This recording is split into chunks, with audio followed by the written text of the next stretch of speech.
So thanks everyone for joining again. This second session on agentic workflows and agentic creation. If you have your friends, if you had your friends here on the call previously and you need to send them a message, feel free to send them a message before we get started here. So that just in case they join and they're like asking questions, we're not too far away from the questions. I plan to do like a small small bonanza, where we're gonna be doing some, no, I won't call it a raffle, I'll say a slightly small competition here. And whoever wins that competition, we're gonna give the individual 20,000 naira. 20,000 naira. So essentially, we, like we said at the beginning, we practice what we preach here. One thing that I wanted to share with the team is, someone sent me a message this morning that was very, very heartwarming, and I feel like I should share it with the whole group. So let me read out the message that the individual sent me this morning. I don't even know who the person is. I see the name. Is Ofyong Basi here? Ofyong Basi. If you're here, drop on the chat. Ofyong Basi. If you're here, Ofyong Basi. Anyway, Ofyong Basi sends me a message this morning. It says, "Good morning, sir. Firstly, I want to sincerely thank you for your immense effort in democratizing AI for Africa, especially the agentic AI vision. I never knew about Crew AI if not for Wokkah. Over the past few days, I've been consistently building crews with various agents for different use cases. I also enrolled for the Crew AI course taught by Mura on deep learning, and it was groundbreaking and eye-opening. And it was asking me for permission to share about Wokkah on LinkedIn and sharing about the Crew AI project that he's been working on. So, Basi, you have my full permission here. And as a matter of fact, if you can share with me all the work that you're doing, you're going to get 20,000 naira just for putting in effort in making things happen. So, team, if you can get Ofyong's information, share that with me. And just for him taking the step to go as far and pushing really hard, this is what we want in Wokkah. This is what we represent.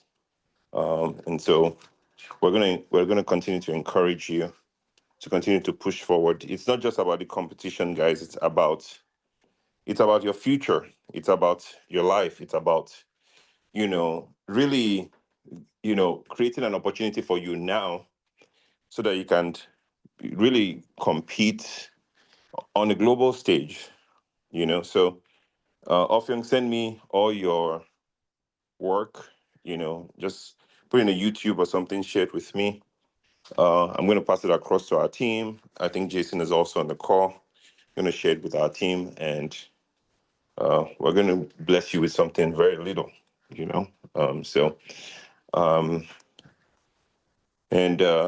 Ibukun, make sure that we follow through with it, and stuff like that. So make sure you send your ID card. I don't want to be sending stuff to people that don't exist. So just make sure you have the right details in. So with that being said, it's 3:15, and we're going to get started here. And then I'm going to pass it on to Ibukun to do an introduction of what's going to be discussed and who is going to be teaching. Thank you, sir. Thank you, sir. I'd like to mention that if you can use the React button, can you use React? I appreciate actually Dr. Yana this evening, right? Let's appreciate him. by saying thank you. You can do that in the chat section as well. Just appreciate him. Thank you so much, sir. Thank you. All right, so without wasting much of your time this evening, I'd like to bring up Mr. Isaac. Mr. Isaac Olaleye is also a lecturer in UI Ibadan here. So, Mr. Isaac, are you there? Are you ready for us? Yes, I'm here. People rolling, sir. Yes. Good day, everyone. My name is Isaac Olale, just as has been mentioned. Let me just share my screen so that you can all have access to it.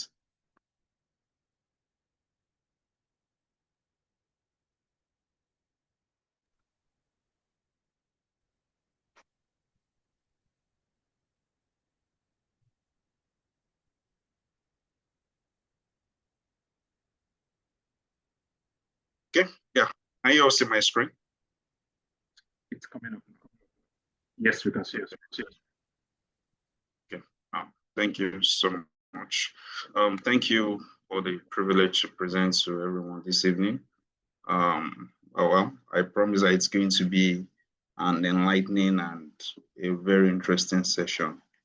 So, well, just as my name has mentioned, I'm Isaac Olale, and I work with Wokkah as a company as well. So I'll be talking about no-code AI generation and vibe code. Well, before we even talk about no-code and then vibe code, there used to be a time whereby you write code and probably for days you're even trying to debug errors. And at the point whereby the code is being written as well, you have back and forth. And there used to be a time whereby you write code and probably you have projects that takes 2 years, 3 years, 5 years, and the likes. But now the good news is that you can actually have a platform whereby you don't even need the knowledge of how to write programs, how to write code, and or where you even need little or no knowledge about it. So now, the topic, no-code AI generation and then vibe code. We'll be looking at it, but there's no way we can actually talk about those two without talking what AI actually means. What is artificial intelligence? Now, moving to the next screen, we'll see that artificial intelligence is a simulation of human intelligence in machines. That is a situation whereby machines learn how we think, how we make decisions, and then even perform tasks on our behalf. And I think from previous sessions that have been done, you would also agree with me that these days you no longer work hard, but also work smart. And that is what is expected. And even to the level whereby, even in the academics, in our day-to-day activities, we have situations whereby we use AI from time to time. So now we have examples of places whereby AIs are being used in terms of applications.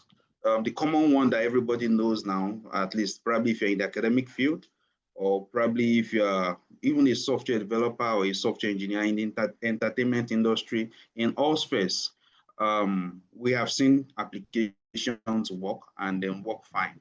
And those applications actually make life easy for us. Just like I've said before, we are working smart these days.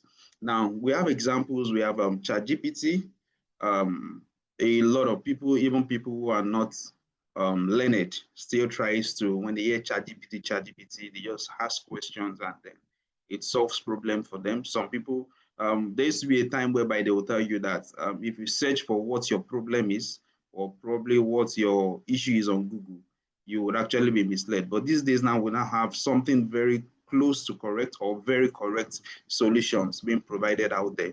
We have Netflix. For those who watch Netflix, I don't know if you've noticed it before that probably after watching a movie on Netflix, you get recommendations. And if you try to watch the recommendations being gotten, you will notice that it is very close to what you've actually watched, or it will definitely pique your interest. That is it. Then you also have Alexa or Siri. I'm sure a lot of you must have actually heard of Siri, those that use iPhone, and also those that use Android phones as well. There are tools whereby you can actually use to give voice commands, and then you get responses back from what you've actually done. And so we have different domains, different areas whereby artificial intelligence is being applied. We have computer visions, and we have natural language processing, we have machine learning, and the likes. Now, let me just go through this channel to actually explain what artificial intelligence is expected to do. I believe we know that we have a couple of sets of organ. We have our eyes for seeing. So that is what computer vision has actually come to see, the artificial aspect of it, the artificial intelligence aspect of it. We have perceiving, that is when you're smelling. And I'm sure you must have heard of the word sensors from here and there, time without number. And then you have natural language processing. How come you're able to talk to your system or give a prompt and you're able to get a response back without being bothered, and it gives you something close or something exactly, or gives you a response which is exactly what you want. And we also have machine learning as a whole as well. So we have different fields, and looking at it, this work has actually started probably some periods ago, but at the same time, we've not even started at all, because we're just getting started with the use of AI. And that also brings us to questions whereby people are asking, will AI actually take over from humans? But I can tell you that no, it won't take over from humans. But it's expected that you also learn one thing or the other. We'll go there. Probably that will be a question for the end of the discussion, and then we'll talk about that. Now, what is no-code AI? Remember, I've actually talked about what AIs are and what AI is, or what is artificial intelligence. Now, when you talk about no-code AI, you're actually talking about a platform that actually helps to write codes without, that helps to actually generate systems, AI systems, without you even writing any code. That is, somebody who is a novice, somebody who has not been able to write code before, you don't have to start learning how to write codes and the likes. Whereas all you need to do is to give commands, and then it gives you a result without you knowing how to write code. And even before now, we've seen situations whereby we have platforms that are not even AI related, but at the same time, they are content management related. And all you just need to do is to do drag and drop. We still have such today, but we have the ones that are actually powered by AI. We have simple forms, we have prompt chaining, whereby all you just need to do is to give commands, and then it gives you what you want, and you'll be satisfied. So now we have interfaces, we have platforms are ideal for educators, startups, non-technical professionals, or even when you need a software immediately, when you need a software that you have to get immediately. So now let's go to the next one. Why do we actually go for no code? Most of the time, number one is it removes the barrier of you writing code. You don't have to write codes.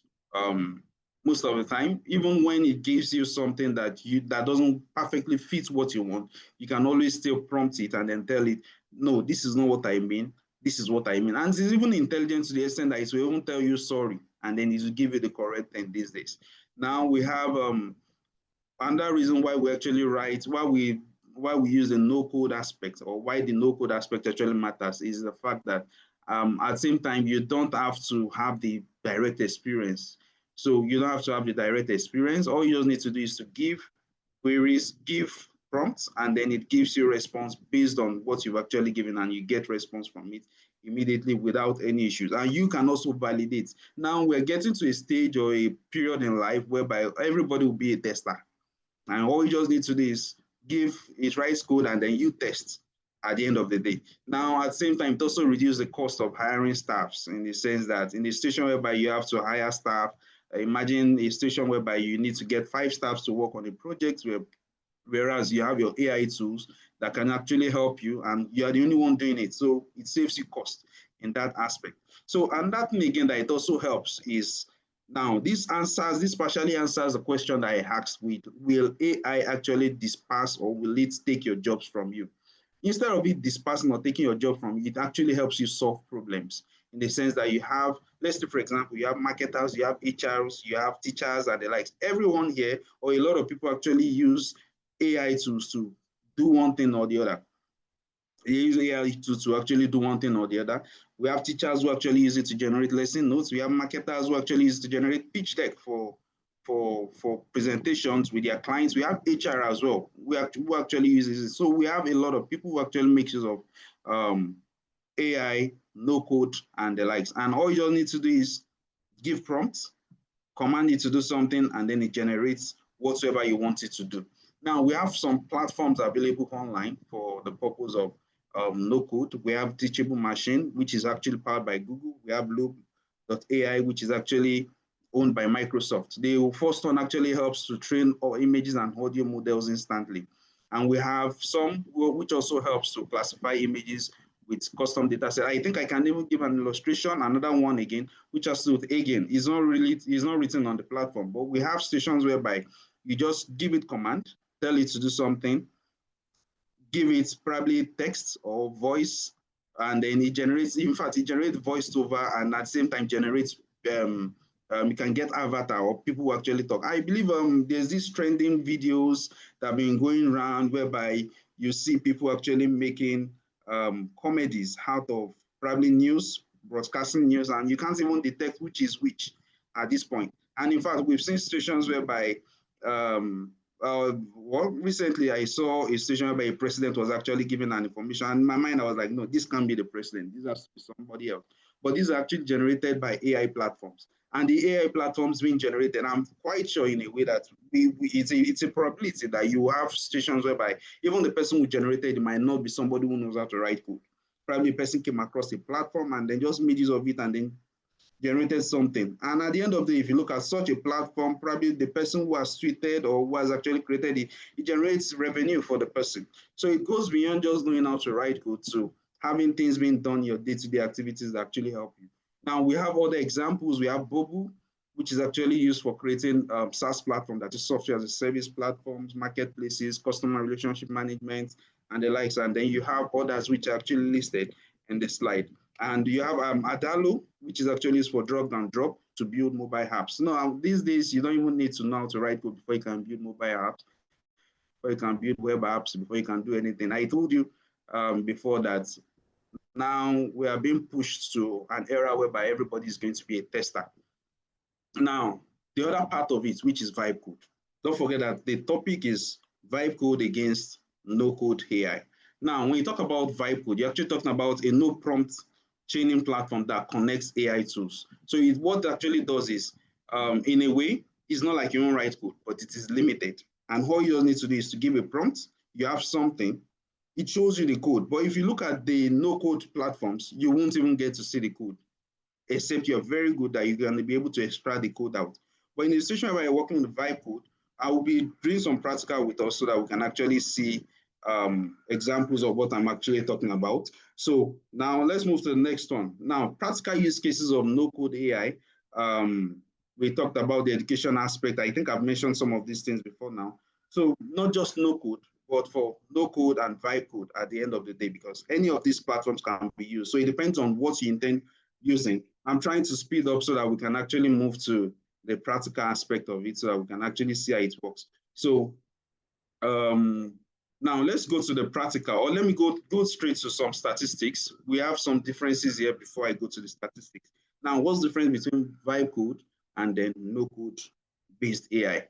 Now, if we talk about, or let me just use difference between no code and then code based AI. The number one feature is no code AI, while the second one is code based AI. You have the speed. With no code AI, you can actually build an app within minutes, of which we're going to do that during this conversation. While for the code-based aspect, a code that is supposed to be generated using AI that is going to do within a day, you could have 6 months, 1 year to generate code. You have customization, which might be limited because you basically understand everything you want to do. But at the same time, the limitation there is depending on you. How are you able to prompt?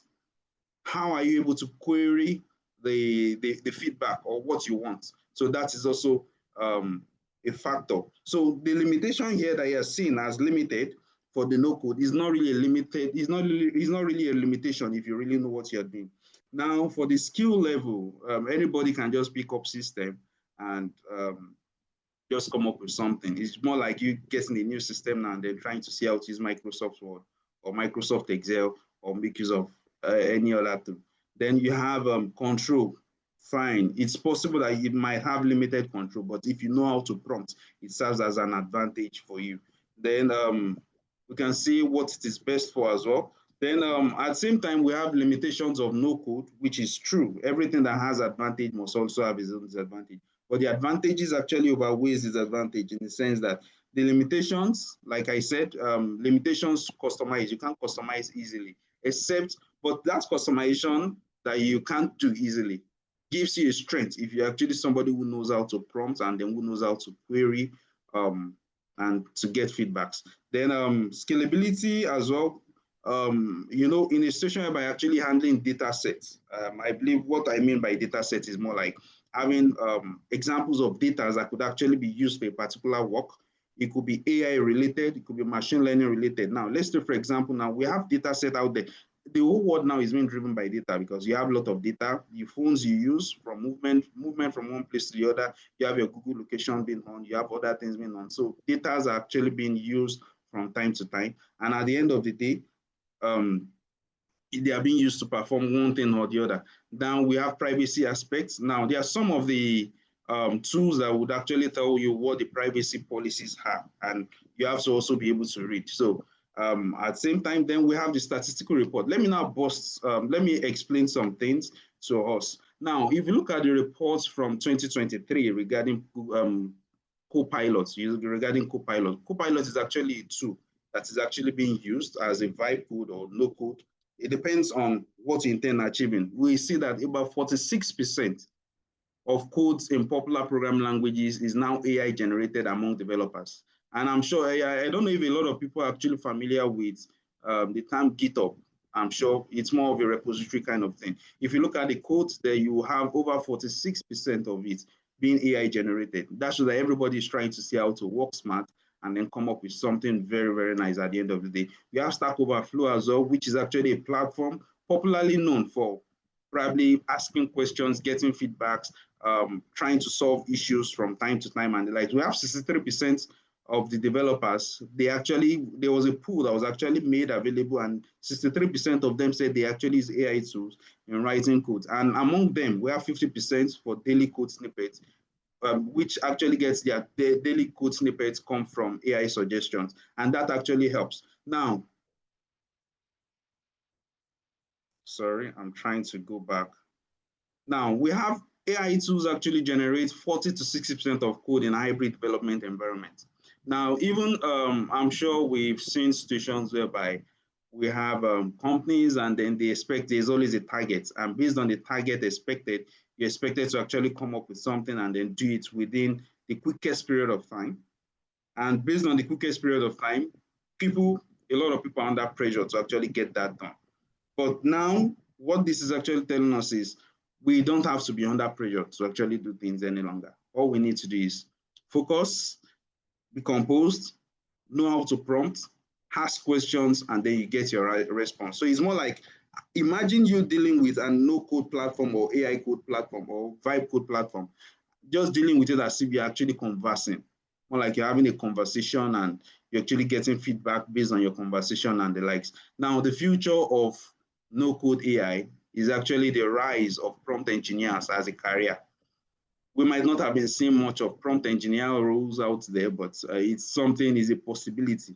It's a possibility. Very, very soon we'll see a lot of them coming to pass. We have seamless AI integrations with databases, forms. We have democratization of AI across industries, so that everything now, if we're not careful, we don't even know which one is AI and which one is the real thing. But the thing is, we're just getting started and everything is getting much more interesting. Now, for the future, we have AI apps built by anyone in minutes, not in months any longer, or not even in years, in minutes. And we're going to be doing that as well while on this call.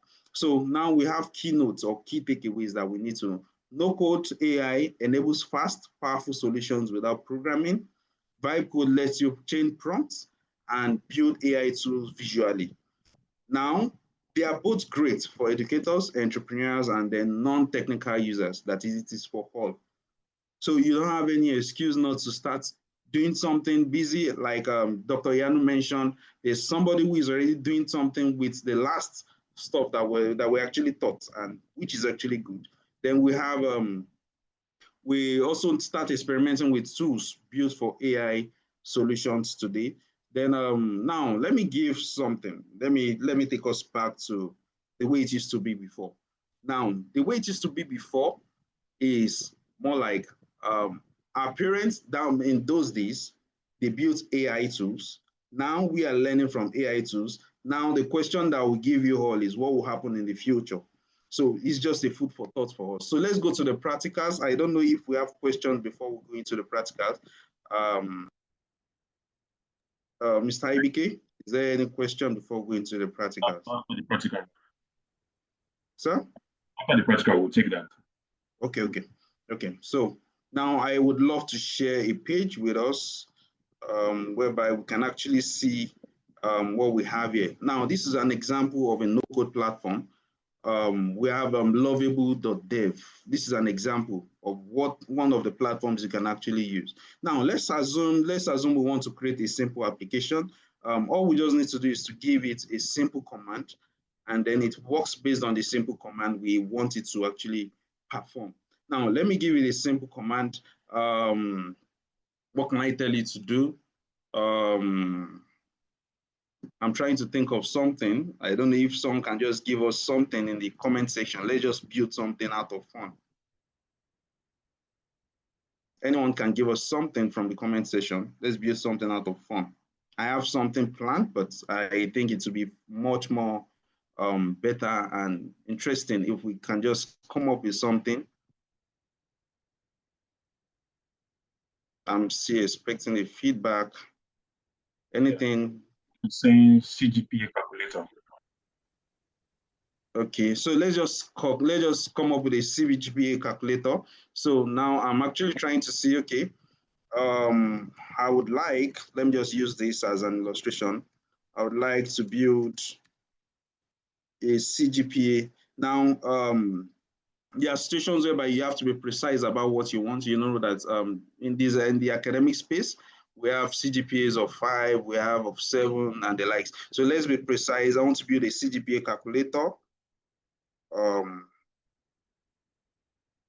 for let's say 5 points. 5 points. How do I rephrase it?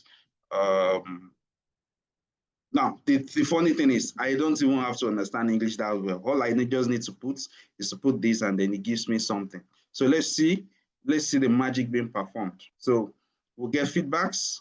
You can see AI is thinking on your behalf. And after thinking all it needs to do, it had a thought for 5 seconds now. It says, I'll help you build a beautiful CGPA calculator for 5-point scale. This will be perfect for students to track academic performance.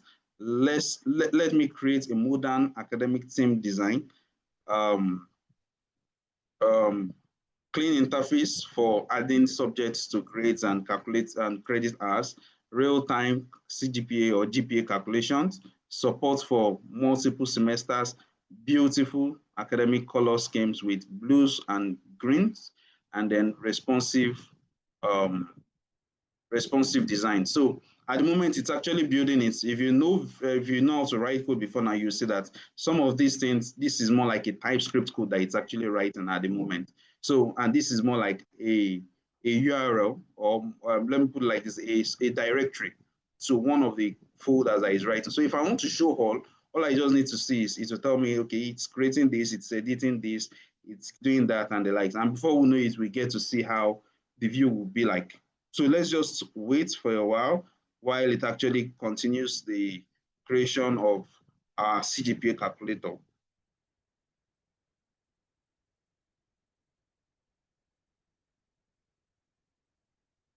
So now at the end of the day, if you look at the right-hand side, you'll see that you're actually getting the things that it's doing at the moment before. So you're actually getting to see the things that it's doing at the moment.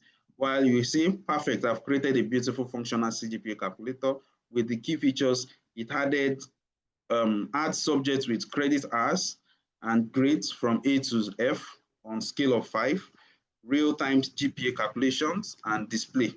We have visual grade scale preference. We have clean subject management, and also with remove functionality. We have academic team design with blue and green. So now let's just leave that and then focus on what we want to do. Let's assume we have, you can see, automatically it has actually calculated how it's going to be. This is a 5-point grade, 5-point scale CGPA calculator. So now let's say, for example, we have English. We have credits, let's say 3 credits. We have the grade which is to be chosen as 5.0. We have mathematics. Let's say we have mathematics. Assuming we have probably 2.2 credits, and then we have probably B here, and then we'll click on this. So it will calculate it automatically for you. You can see that the calculation is in real time, and we can actually have probably other courses that are available. We have computer. We have, let's say, 3 credits. We have 5.0. We have hard to subject. You can see that it has actually increased. So with this, you can actually be able to calculate your CGPA and get your CGPA over 5.0. And with that, you can still decide, okay, fine, I don't want 5.0 again. Can you refactor to get probably over 4.0? Let's do that and see. Edit. Okay, let me use plain English. I no longer need it to be 5 points, but 7 points instead.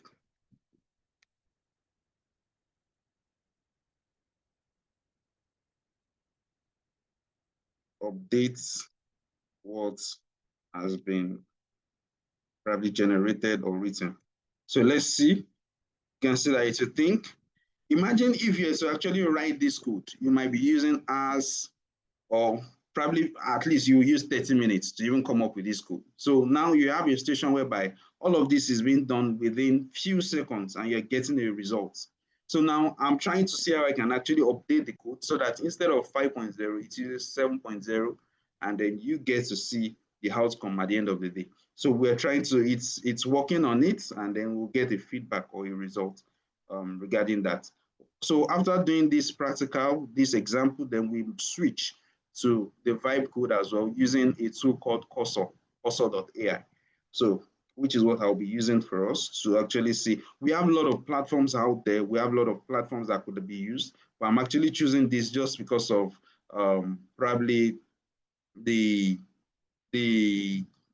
majorly because of the practicals that we need to do.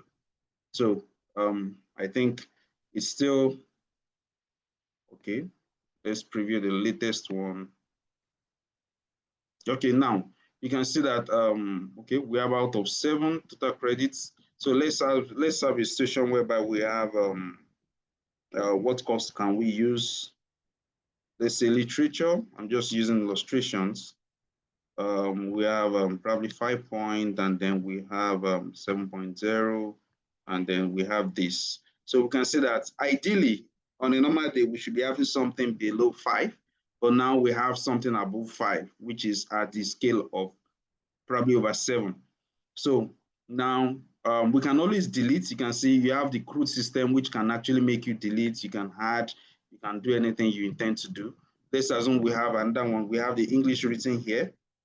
We have, let's say, 2, and then we have probably A, and then we have hard subject. You can see that we have 2 subjects, and then we have a grade gotten at the end of the day. So, and that's how it is. And if you remember very well, you will notice that what you had before, you had A, you had B plus, you had B, you had, so we never had up to 7.0, but now we have up to 7.0. And this is the scale by which a regular university system is actually being done. Now, let's go to the next aspect which I want to present to us. Let's go to the next thing. Let me just pick a project that I have here. Can you still see my screen? I don't know if you can still see my screen. Yep, we can. Okay, now I'm trying to work on a project. We have a project here, and I want to see how we can actually. Okay, let me use another project. Let me just create a new project so that we can actually see it as well. Or probably I can use an already existing project, because some people might feel like, how come it is actually working on? Can you still see my screen? Yes.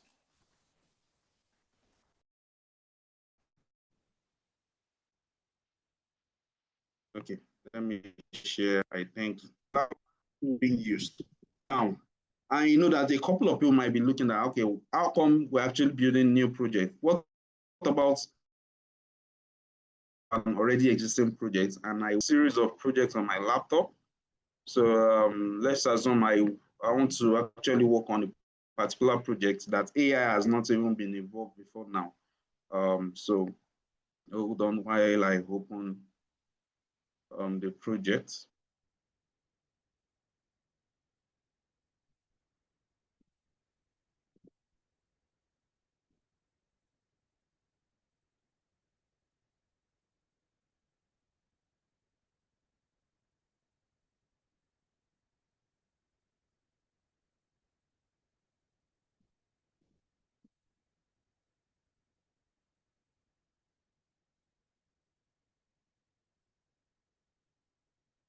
Okay, so I have one here. I'm just trying to open one of them. Okay, I think this was the same project I opened the other time. So let me open another one so we can all have access to it. I want to use something entirely different what I used before. Open folder.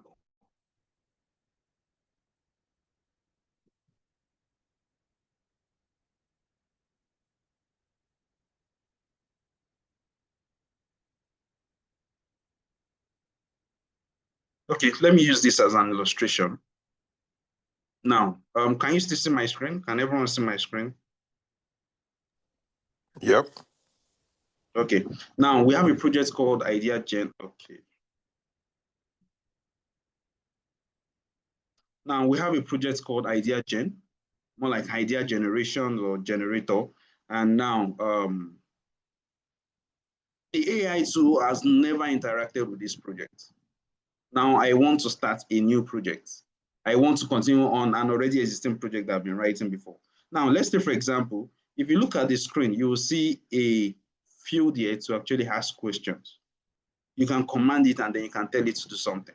Now, this is the code I have. I can see that the difference between them is I have access to this code and I can actually see the code. I can refactor, I can do anything I like with this code. Whereas the other one, you couldn't have access to it. So it doesn't have anything to do with any code. It does it for you and then you see the magic. While this one, you have vibe code, which you can actually have access to it. You can even tweak as the AI, as you're prompting the AI to do something, you can also decide, okay, fine, what did it do here? And the likes. Now, let me give an illustration. Let's assume, let's even use an illustration. Can you explain what the project is about? That's a prompt I'm actually writing. Or let me put it like this. Do you have access to the project opened?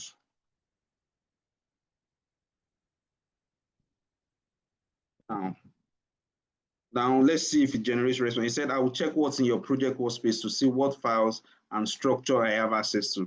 You see, yes, I have access to a project and I can see that this is a Next.js project with TypeScript, Tailwind CSS, and several other technologies. This project structure includes this, and every other thing. Now, it says the project appears to be set up with modern development tool and follows a typical Next.js structure. I can help you with any development task, code modification, debugging, and then or answer questions to the project. So let's even start by asking questions.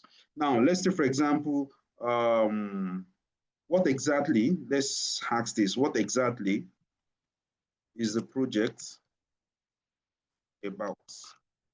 Now, this is a prompt that I'm just giving it. Let's see. It said, let me explore the project files to understand what the project is all about by looking at the key configuration files and the main application structure. Now you can see it is reading, giving you feedback as it is reading, trying to tell you what it is getting at the same time. Now it has given us a result. It said, based on my exploration of this project, this is Team Ideas, a collaborative idea management platform. Here is what the project is all about. Now, it says Team Idea Platform. They said this project is the Next.js web application that allows teams to collaborate, manage, and track ideas. I've never introduced this to any AI tool called Cursor.ai.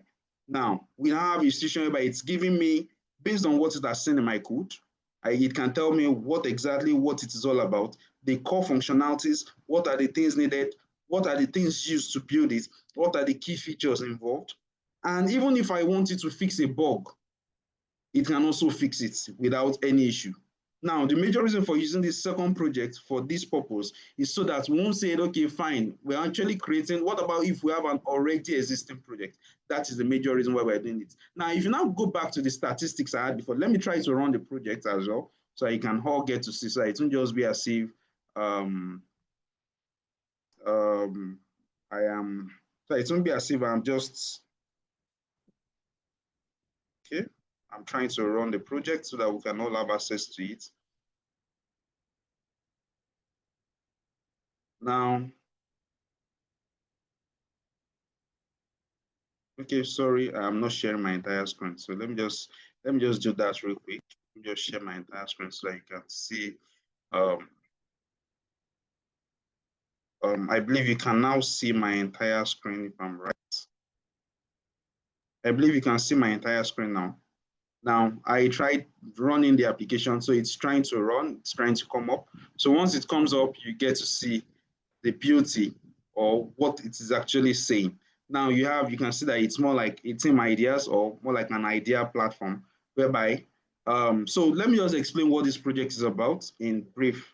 Now, this is more like a platform whereby you have collaborations between team members, and each of the team, anybody can come and then get an idea and then put the idea there, drop the idea there, and somebody else can actually come, give a comment based on the idea, and after giving a comment based on the idea, another person can come and say, okay, fine, let's do this, and then you have a timeline. Before you know it, you have a project or you have a team of people who are actually working on the same project. So that's the way it works. Now I have one which is actually being created before. We said this app, I created this and then I used create a African store application. This app will help. This is more like description. This was created by admin. That was around April this year, 2025. And then you have comments from somebody else. This is the admin. You have comments from somebody else. And before you know it, you have to log in before you can be able to add your own comments. I can't even remember what the login details are, but let me try and see if I can guess what was actually used before now. Invalid credentials. Sorry, I can't actually remember. This was an application being built a while ago. Okay, let me try something else. Okay, sorry. So now I could decide that, okay, fine, I want to introduce something. Let's assume I want a situation whereby I want some things to change based on what I have here. Now, this is the cursor app that I'm actually making use of. Now, you can have the logs of whatsoever is there. Now, let's assume I wanted to create a user for me that might not even be registered on the database. So let's do that and say, oh, I see a few more minutes to go ahead with that. Mr. IBK, can I proceed? Yes, keep going. Okay. I think everybody's enjoying this, right? If you're enjoying what Mr. Isaac is doing, can we show him some love on the chat? If this is making sense, just say yes, it's making sense. Thank you. Yeah, you're doing an incredible job, Isaac. Yeah, keep going. Thank you. Okay, I need to create a user which is not needed in the database to access the platform. But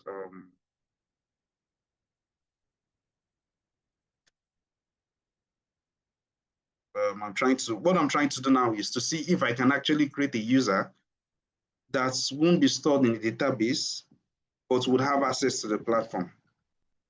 I need to create a user which, okay, or let me put whose details.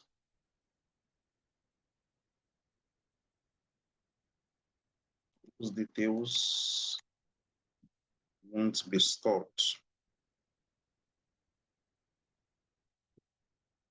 in the database, but in the code, and must be able to log in to the platform. Must be able to log into the platform without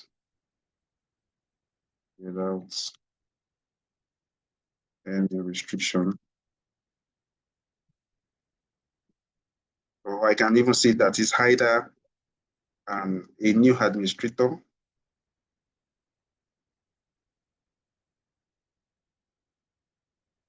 with details inside the code. It's not stored in the database. So I need the login details.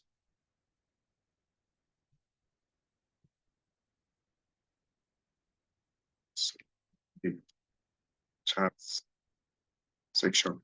Now, I want to explain what will be done with this. Now, for somebody who actually knows how to write code, what you will get at the end of the day is, number one, you have to change the logic for probably somebody who is writing code. More like, okay, let me put it like this. What is expected to be done here is, don't forget that the users actually making use of the platform. The details are actually coming from a database which is actually registered. And now, from the database which is actually registered, that the details are coming from.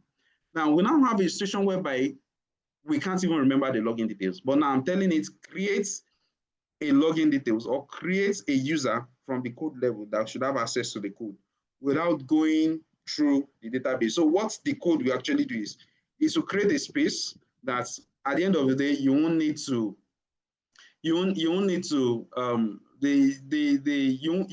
be registered in the database, and then we'll just be able to pick the credentials based on that, and then you'll be able to have access. I don't know if you get what I'm saying. So now, this is what happens. It refactors the code so that it doesn't use the database at that point. It creates a user at coded, and the user will be able to have access to the platform. Now, look at this. Let me just run us through after I actually wrote my statement here. I'll help you create a hard-coded administrator that can log in without being stored in database. Let me first examine the authentication system and understand how it works. It's check the authentication system, see how it works. And after checking the authentication system, seeing how it works, it knows that authentication system, you have to log in, whether you like it or not. But now what it is trying to do is, okay, fine. Since you don't have access to the database, and the code was actually written in such a way that you need to have access to the database, what it now does this time around is, now it creates a route, another route, whereby you don't have to be registered in the database, and then it codes the login details for you. Now look at the next statement written here. Says, now I will modify the authentication system to include hard-coded administrative user or administrator user. I will update the authentication use case function. That is the function that is actually written to check for the hard-coded user before checking the database. Now, let's say, for example, now it has given me the login details because based on what I actually wrote, I said I need a login details of somebody being given. Now I said, perfect, I've successfully added the hard-coded administrator user to the authentication system. Here's the login details for the hard-coded administrator. Now we have the login details. Remember, what brought us here was the fact that we don't have access to the database any longer. Now, this is how it works. It said no database storage. User credentials are hard-coded in this file and not stored in the database. Priority authentication. The system checks for the hard-coded admin credentials first before checking the database. That's why it's not discarding the one we had before, but it is actually bringing a logic before checking the database for you to be able to log in. Imagine the future, I now think, or probably I now got the login details to access the application. I could later decide and then go back to my application if I remember the login details, and then I'll be able to have access to it. And I can decide to remove everything here. Now, after doing that, let's see, it says this user has all admin privilege, including creating, editing, deleting ideas, registering new team members, full access to all platform features. Now, there are some security concerns, which I know that it must be something everybody must have been thinking about, that security-wise and the likes. Now, it says the hard-coded user has a unique ID of this to avoid conflicts with the database. Now, you can see that as a developer, I might not have even thought of it that, okay, fine, what about if the users gets to, I believe this is 999,000. Imagine if you have 999,000 users. As long as you have 999,998 users, you won't have issues. But once you have 999,999, because most of the time when you generate user ID, some people could decide to use probably an auto-generated stuff that is adding one and the like. Now, you could have issues when you now have over that amount, when you have that exact amount. Now, you said the credentials are only stored in the code and will persist across database changes. This user will always be available regardless of the database state. You can log in now with the credentials and then have full administrator. So now let's try to see how we can actually log in with the details created for us. So now let's try to log in.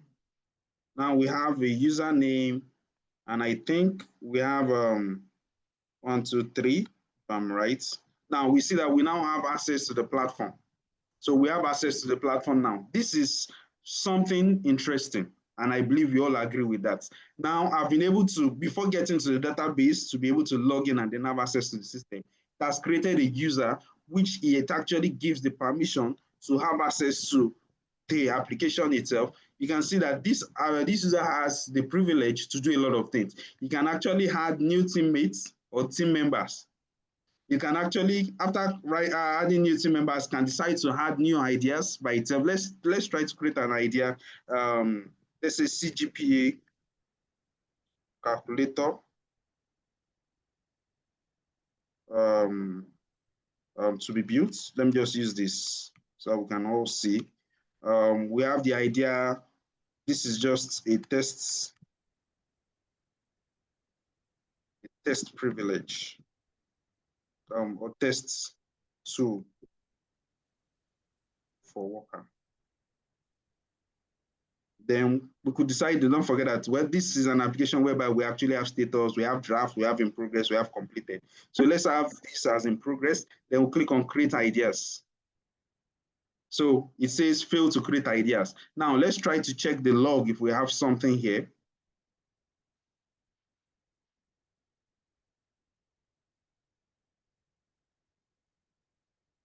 Now, well, except you understand code. Now, let's now say, okay, fine. We even want to solve the issue. Let's go back here and then say, okay, I encountered a bug while creating a CGPA system. Kindly fix the bug and make my application work. Now, if you notice very well, I'm not even thinking twice before writing things. I'm just writing it as it comes to my mind. So in a way, it doesn't even need to know that probably you can write break grammar or whatsoever. Now, you said, I can see that you mentioned CGPA system bug, but I need to understand the specific issues you're encountering. Let me search for CGPA related code in your project. No, that is not what the issue is. Check. Let me see if it even has access to check the log.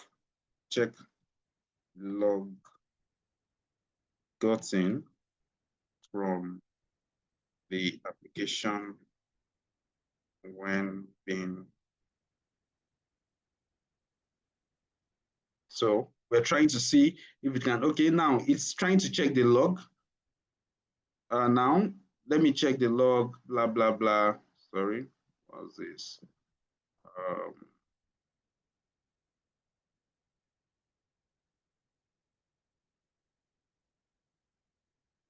Okay, let's try to use an approach, which is this. We're already using the port number. Now let's try to use this port number that it's actually giving us.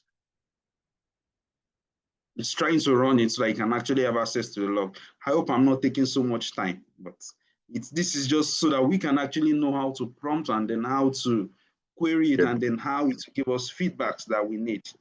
Yeah. So, So I I think, think, okay, sir. go ahead, Isaac. I wanted you to wrap up a bit. Yeah. Okay. No problem. So, let me just let's just Because try to. we're going to continue this. You get what I'm saying? So this is good. I'm sure everybody is learning things from this. I think when you would extend this, you will repeat this again, next week. But this time maybe even dive deeper into how to debug. Do you understand what I'm saying? How to resolve issues with vibe code. I think another thing that might be interesting for people to look at actually is you can actually go to GPT and say, hey, here's the tool, here's the application I'm trying to build, right, Isaac? And then say, what are the things that I should consider while building this application, right? Yes. And then you can feed that information also into the vibe code tool, and build that out as well, so like just a lot of ways, now that you can actually build a system and make it work. So I'll let you wrap up, Isaac, and then we'll go to questions and answers, and then I'll give my little thing I want everyone to do.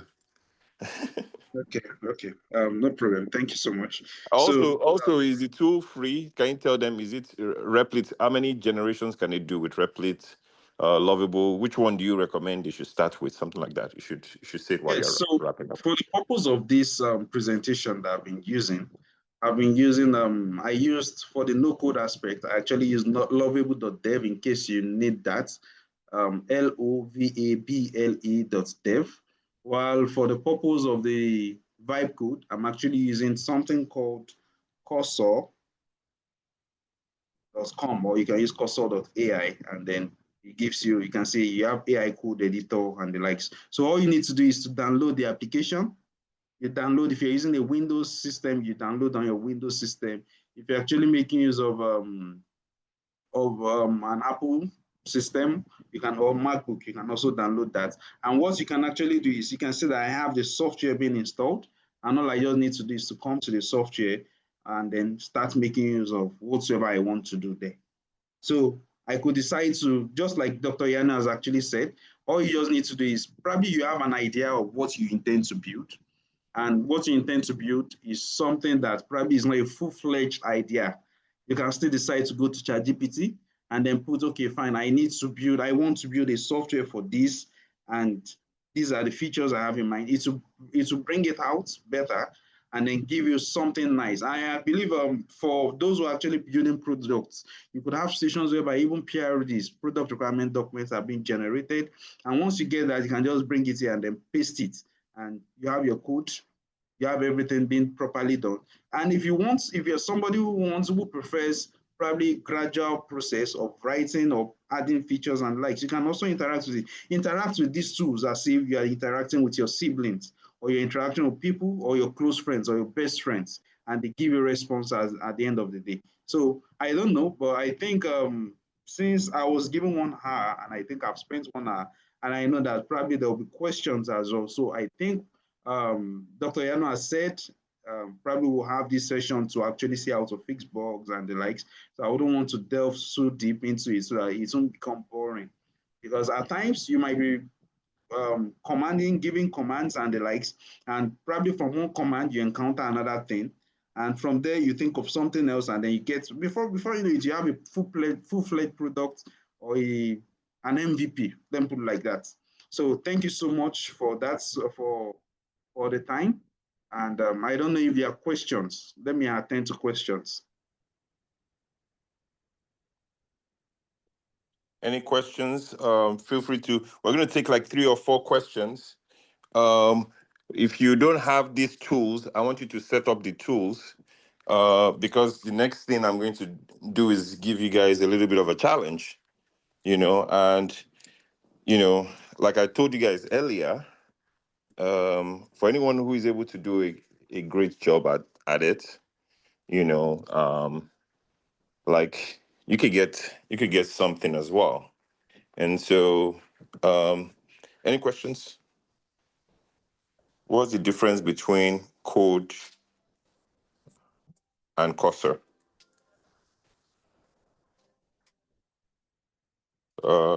VS Code and cursor. Oh, I see what you're saying. Yeah, VS Code. Isaac, you want to take that question? Yeah, so thank you for the question. So when you talk about VS Code, you're actually talking about Visual Studio Code, and Visual Studio Code is a text editor. You understand? It's more of a text editor for actually writing your code, and then it gives you whatsoever you want to do. Likewise, Cursor also does the same thing, but Cursor has its own application, more like having a kind of environment whereby you can also discuss and then still do something. So in a way, you're actually having VS Code as a tool or as a text editor for writing code. Likewise, Cursor, a text editor for writing code, but it is powered by AI. I don't know if that actually answers your question.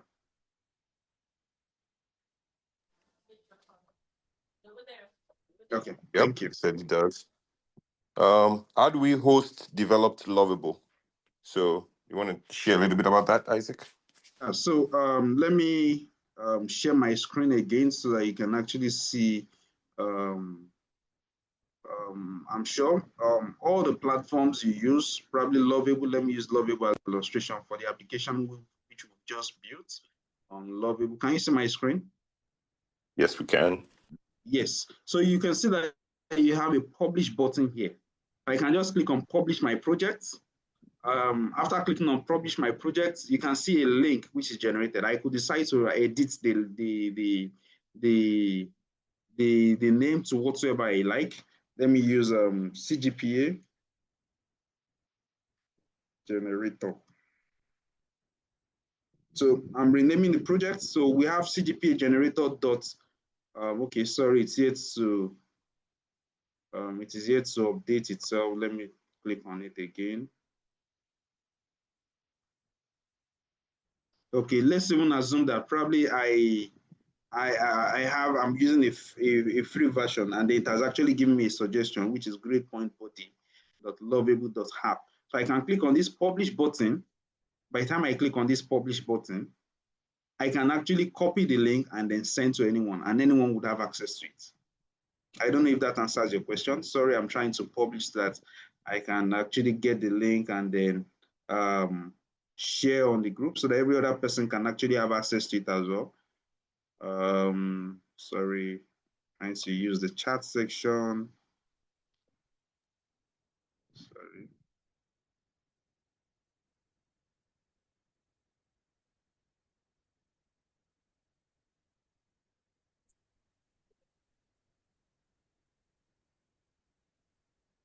Let me also try to check here for sending it out. Okay. Publish or update your Lovable projects. So up here, let me publish. I already clicked on publish. I'm trying to see. It's supposed to generate the link for me to actually share.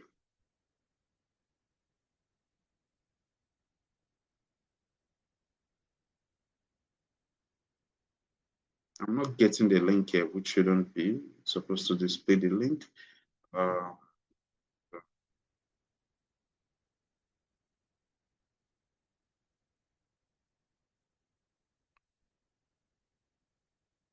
Sorry, I'm trying to confirm that I can actually click on the copy and then get what I want. Yes, you can. It's just, I think it's just is a system error.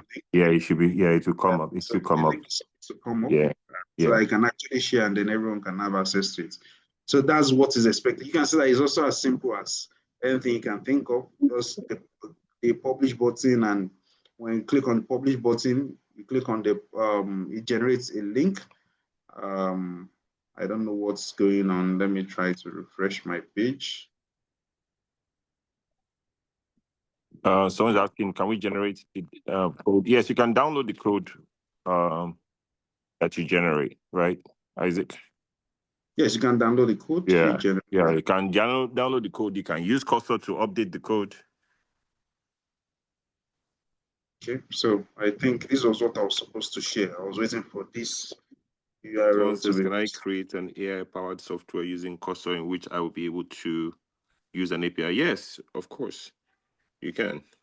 Yeah, so I mean, dropped a link on the group on probably the chat section. You can see that you should have access to the application. We created the CGP application now. Probably if you're students and you're using 7.0 grade, you can check what your CGPs are like and feel happy. Yep. So fantastic. So I think we have covered a whole lot. That says bust my brain. Yeah, we've covered a whole lot in the class. Isaac, we want to thank you so much. You know, if you learned a lot from this class, I want you to drop it in the chat. Learned a lot. You know, if you didn't learn much, you can also say, "Oh, well, I didn't learn anything." You know, and so drop it in the chat if this was helpful for you. Awesome, awesome, awesome, awesome, awesome, awesome, awesome.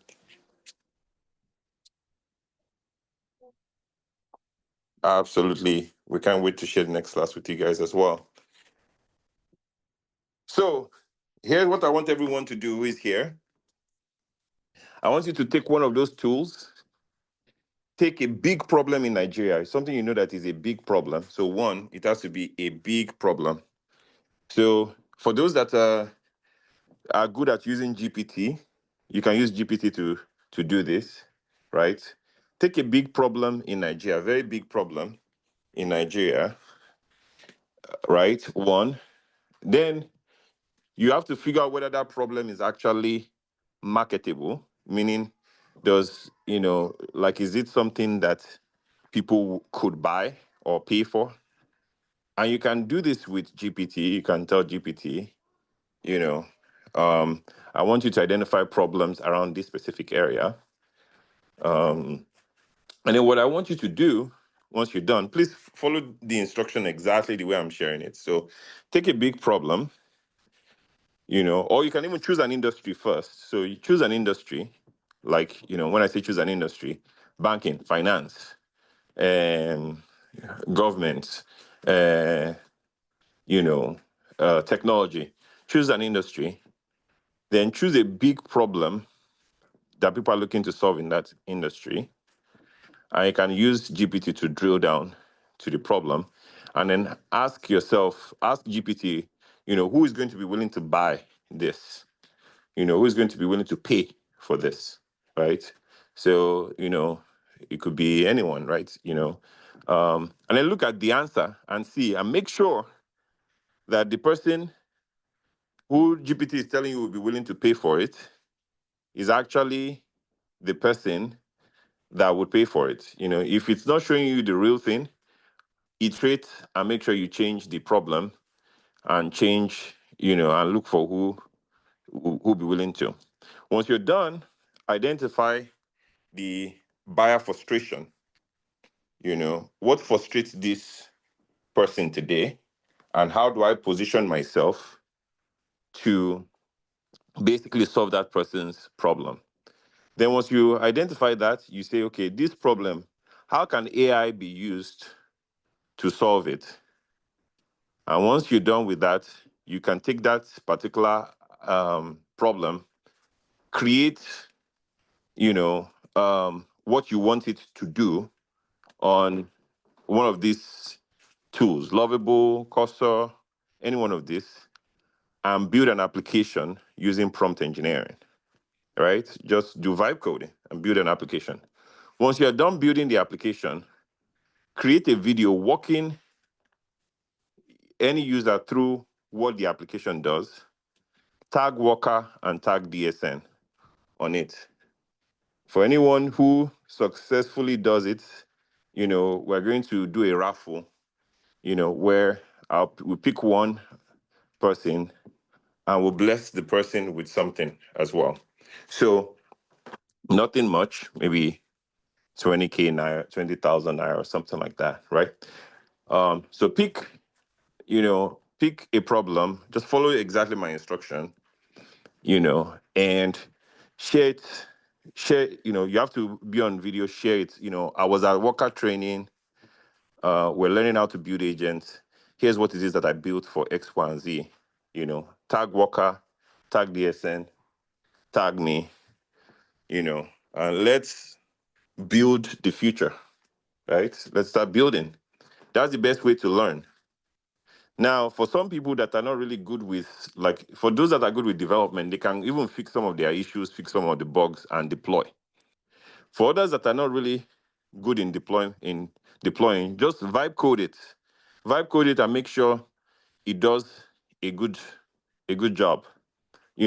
Subsequently, you might find someone who might be able to then say, okay, here's some of the things you need to do to fix it. Here's what we need to do to deploy it. Do you see what I'm saying? So that is your